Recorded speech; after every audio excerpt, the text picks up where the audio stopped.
Young Tollywood hero Sharvanand is celebrating his birthday today.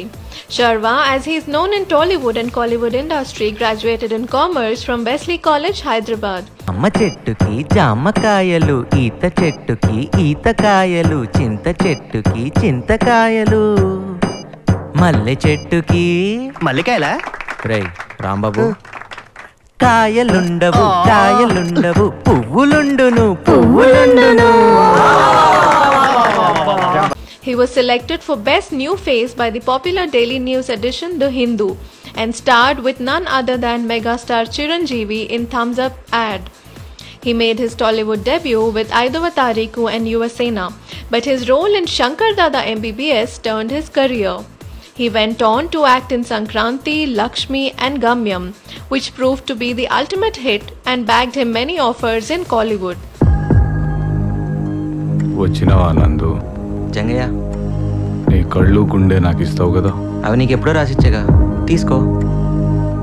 నీ గుండెల ధైర్యం ఉందిరా, నాకు తెలుసు. నేను ఇంకా ఎక్కువసేపు బతకా.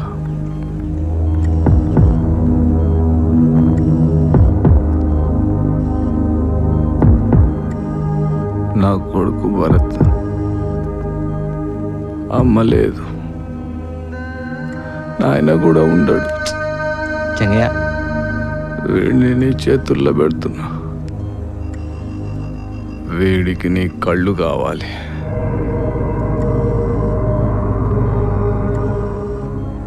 నీ కళ్ళతో చూసే లోకం చూపించు. వీడికి నీ గుండె కావాలి, అందరినీ ప్రేమించే నీ గుండెతో. వీడు కొందరినైనా ప్రేమించేటట్టు నేర్పించు, నడిపించు. ఇందుకోసమే నీ కళ్ళు గుండె రాయించుకున్నా. తప్పైతే నన్ను మాఫ్ చేయరా. జంగయ్య, ఇక్కడి నుంచి భరత్ నా తమ్ముడు.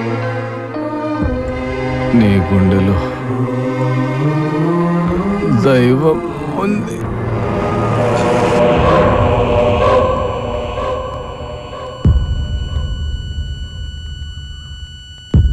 His role in Prasthanam fetched him many awards and he won critical acclaim for his acting in Journey.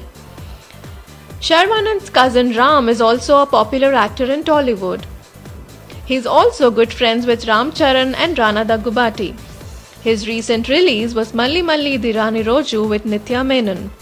iDream Film Nagar wishes Sharvanand a very happy birthday and a promising career ahead. ఇన్నాళ్ళాగితేనే ప్రేమ అవుతుందని rule ఏమైనా ఉందా? మా అమ్మ తర్వాత ఒక అమ్మాయి నాకు అందంగా కనిపించింది.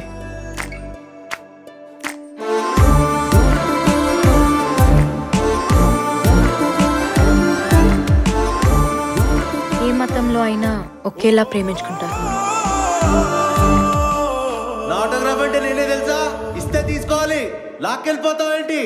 ఒకడి లైఫ్ ఇంకోటికి లైట్ గానే ఉంటుంది, కానీ ఎవరి లైఫ్ వాడికి చాలా వెయిట్ ఉంటుంది.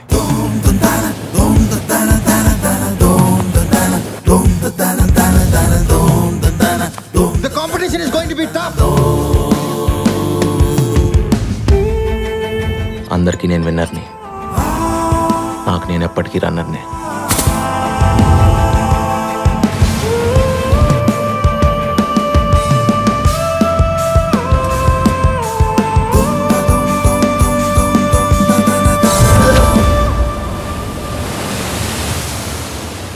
తెలుగుదేశం ఫెయిల్యూర్ నేను మాట్లాడలేదు. నేను అనేది వాళ్ళు పోరాటం చేయాలి.